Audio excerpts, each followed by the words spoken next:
Greetings, everyone, and thank you for joining me on this episode. I'm going to be answering a question that I've received several times. The question is, can you start a business without a website? I think it's a great question, and I'm happy to dive into it with you on this episode and share my perspective. On this podcast, we explore topics of interest for professionals at this intersection of public health and entrepreneurship.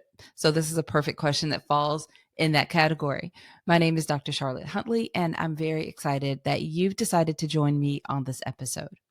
I'm a public health entrepreneur with over 25 years of experience in healthcare and in public health.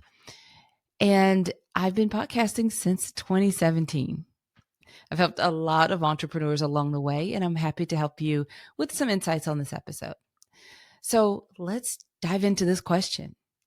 Can I start a business without a website? I love the question. And the first part of my answer is really, it depends. Depends on the situation. The short answer is yes, you can. So let me share, because I've seen both sides of this sort of answer. So I've coached a lot of entrepreneurs over the years and worked with so many, and I've seen so many different scenarios. So there's no one size fits all answer for everyone, as you might imagine. But let me just give you a few things to consider so that you can decide for yourself. I've watched entrepreneurs getting started. Now, when we start a business, I'm thinking right now about consulting. If you're getting started, and I've seen people do this, they build a website, or they have the idea for starting a business. I'm going to start consulting. I'm going to offer this service. I'm going to address this challenge. They start a website and they list all of these products and services that they're going to offer in their new business. And then they start to go out and talk to people about it and share, I guess, their website. And after a while, they either will get frustrated because they're not getting any clients and they're not sure what's wrong, and they'll go back and then rebrand and spend a lot of money and time, the initial time, and then several months in, nothing happens and they rebrand, and then they keep on doing this for a while, and then if things don't take off, they get frustrated and just let it go. I've seen that happen multiple times. It's not that you don't have a great business idea or you're not cut out for this. I think sometimes what I see is that we have an idea of what we want to do, but we have to, just like in other scientific settings, we have to validate that. We have to test it, make sure that it's what our clients are willing to pay for and what they will want to, the solution to their problem, that the solution we're offering is a service or something that they're willing to invest in. They want to have that problem solved. Because you probably are aware, a lot of times our clients or potential clients may have a problem. We may have a great solution, but they may not be motivated. This may not be the top problem on their list to solve. It may be one of many problems that they're facing, and maybe this one is not the highest priority. It doesn't mean it's not important or your solution is not a good one. It depends on the priority for the client. So when I see early entrepreneurs get frustrated and give up, I think it saddens me, because it's not that they're not good or their business idea was not good. It's just maybe they needed to tweak and try something different, which I could go down a whole rabbit trail with that.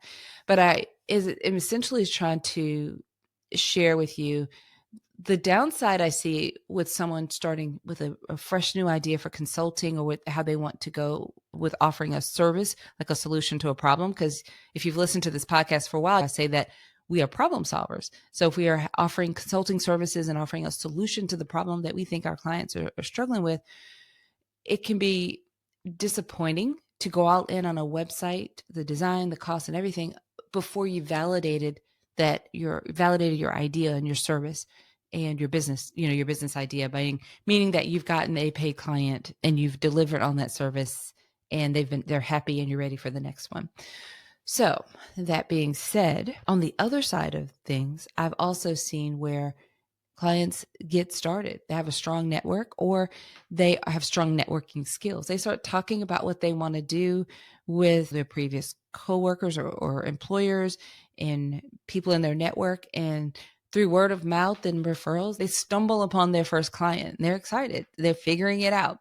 And maybe their proposal had one service, and through the process of delivering that service, they realize that, oh, there's something a little different that they could break down and offer, instead of a comprehensive package, they could break it up into maybe a smaller 3 or 4 parts of a package. And this happens a lot. And this one I like, if you haven't been able to tell, because it's a way that you've stumbled into it, air quotes, stumbled into it, but you're learning as you go, you're validating it, you're figuring out what's working and what you like and don't like. And after you get through and deliver that project, that first client project, you've learned so much about what you want to continue to do, about what the clients, what they were motivated to buy, and how you delivered. And now you have a really good sense of what you want to offer going after that next client. And often what happens is either that client will repeat and continue to work with you, maybe the next step of the journey of whatever it is that they need, or you'll get another recommendation to another client based off of the work that you did with that first. So that referral base, or that word of mouth, is a great way to get your business going. I have personally worked with, right now I can think of 3 people that come to mind in recent years that I've helped them in that same scenario. And I'm thinking as I'm recording this, I know one for sure reached 6 figures without ever having a website. And she felt bad. She felt that she was doing something wrong. I was like, you're not doing anything wrong.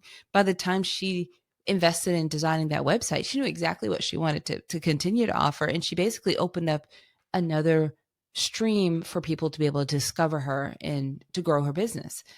I know that I have someone that's in our Mastermind Group Program right now who is just starting just a landing page for her business. And I've been working with her about 1.5 years. Her business she's been offering consulting services and doing projects for this time period, bringing in revenue into her business. And she has not had, she still, at the time of this recording, her website is not live. I think it's supposed to be within like a matter of time now. But the point is that she worked her network. She has a very strong network of people who know her and like her and trust her and have worked with her. And she's been kind of refining her services. So now she knows what she wants on her website. I know myself, I worked for about a year before maybe not quite that long, because with the podcast, I did have to create that website pretty quickly. So I had a very basic website, and then we put the podcast on there. And then we didn't do much with it for a good year before we really got a sense of the flavor of the podcast and what we were going to be doing and how to brand that and put it together. I just think that sometimes at the very beginning, when it's very exploratory, I put a little caution there, because it's heartbreaking to watch people invest so much money into building a website with all these services, beautiful websites, and have no clients, and then get frustrated and not really know how. I'd rather see you work, use good networking skills and stumble into your first client project and work your way through it and learn so much more about what you want to create with that website from that experience. So a lot of my perspective there, and I'd like to kind of put this into some context. I thought it would be maybe good to share some pros and cons. So starting a business without a website is possible. It may present some challenges in the thinking of today's digital age. Everybody's ready to have a website and a place. My coach does this a lot too.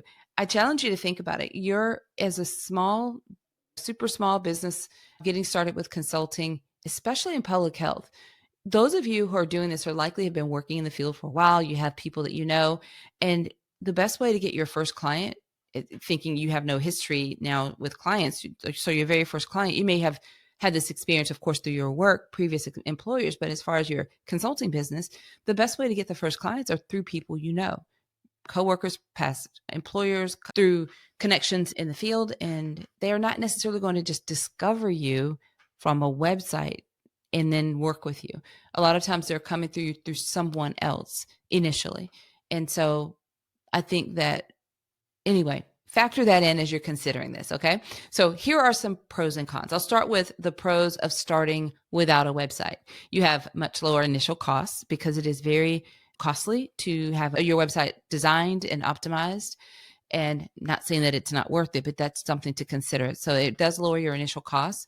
It helps you focus on in-person networking and local connections. Recently had a series on networking at conferences before, during, and after the conference on this podcast. And I talk a lot about networking on this podcast. So I think that there's a lot that you're able to focus on in terms of in-person networking and local connections at the beginning, especially without a website. And then the simplicity in the early stages. So many times, what we think we're going to start with and what we want to start with, once we actually get into action and get a first client or two, we end up pivoting quickly into what we actually are settling in on in our business. So it does simplify the early stages in terms of starting, the pros of starting without a website. Now, here are the cons. Okay. If you are starting without a website, it does limit your online visibility. That, depending on your circumstances and situation and what you're offering, could be a real limitation. Because although I'm on the team of networking and who you know, there are a lot of problems that are solved by how we Google. We go to Google and we type in questions into the search engine, what we're looking for, because we have a problem. We're trying to find a solution to it. And if you, depending on that service you're offering, if it's an optimized website and you're serving up to people who are looking for that solution, then having a website and that visibility to people who are online right out the gate, that's a real limitation to consider. That's a con. Another one is the potential credibility concerns. So sometimes having a website can yield more credibility. People feel like, okay, well, you don't even have a website. What are you doing? Are you really a business owner? And aside from the sort of surface level, we need a website to feel legitimate. That's not what I mean.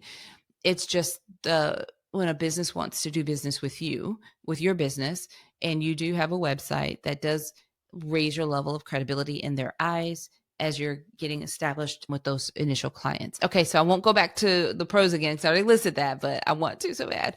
But it could potentially be, this is a con. Okay, so that potential credibility concern. And then another con is missed opportunity from information sharing and client acquisition. So if you're working with a client and they are then talking to someone else about your services and they want to share, then not having a website could be a missed opportunity, because that does happen. Your clients will, in their own circle and networks, want to share about what you do. And the first thing they'll want to do is be able to share your website. So those are some pros and cons. I will also throw in another category of some alternative strategies. I think this is worth mentioning here, because if you haven't guessed already, I'm going to talk about LinkedIn. I am such a fan of LinkedIn and being able to optimize that platform, because again, I've seen many people, and I've even worked with these entrepreneurs to get started and really optimizing your LinkedIn profile to help serve as a platform, way of connecting, and for people to be able to share about you and your business in that way. So you can use LinkedIn and optimize that for yourself, for your personal profile. And I would start right there, because it is your personal profile. If you want to create one for your business, I mean, I guess you could do that. But I really think that just the sheer networking, getting to know people and sharing about what you do and how you could potentially help them, you could really optimize your personal profile and use that as an alternative for getting started and a way for connecting with more people. I think that some people use some other platforms. So I'm going to say here, you can create a simple landing page with basic contact information. A landing page could be like that, a one-page type of a website, and you have your photo, maybe a very brief description of what you do, and then how to contact you or some links to contact you. Just a one page. There's no menu of services and all these places to click around on. It's just a one page, a landing page where you can collect their information and follow up with them. That works really well for a lot of people who need something more than a social media platform and something to help them when they're getting started, but they're not ready to jump all into a full design website. And then included in that, I will say something like Linktree. A lot of people use that, and there's some similar tools. You can just look up Linktree to see what I'm talking about, but there's similar tools to that where you have a URL and people have options for, they could click and schedule a meeting with you, or download something that you want to offer to them, or learn a little bit more about you and how to connect with you. That's also a very good way that I've seen people getting started go one step maybe above or in addition to like their LinkedIn profile, is having a way for people to connect with them and schedule an appointment or meeting or share some information. And this can be a nice alternative strategy to starting with a website, especially when you're in the testing phase. Please don't misunderstand. I'm not saying it's not important. You don't ever need a website. I do have a website. It is very important to have a website. But when you're just getting started, especially in the initial phase, when you're testing and refining and tweaking and trying to figure out what it is you're going to do, I think that there's some pros and cons as I've gone over, and then some alternative strategies that may be appealing to you. All right. Well, I'm curious to know what your next steps will be. You may have already started. If that's the case, if you already have a business, at what point did you create your website? I'm just curious. And then, do you even have a website now? I would love to be able to hear from you right now. So if you find this post on social media, if you're on the show notes page, type a comment in there. I'd love to be able to hear your thoughts and feedback on this. But regardless of your situation, I do hope that you now feel a little less stressed about the overall topic. Before we go, I'd like to remind you about our amazing Mastermind Group Program. I did mention it a little bit earlier. It is best suited for established entrepreneurs, where we work together online and also gather together in person for a 2-day retreat. And we do this twice a year. Enrollment is only open in June and December, and only to people who have submitted an application. So our next enrollment period and opportunity is coming up at the time of this recording very soon. If you'd like to know more, then please visit our website, speaking of websites, publichealthentrepreneurs.com. And from there, click on Mastermind from the menu. And if you're interested, submit an application so that we can follow up with you, and I'll answer all of your questions and see if it's a good fit. All right, everyone. Until next time, have a fantastic rest of your day.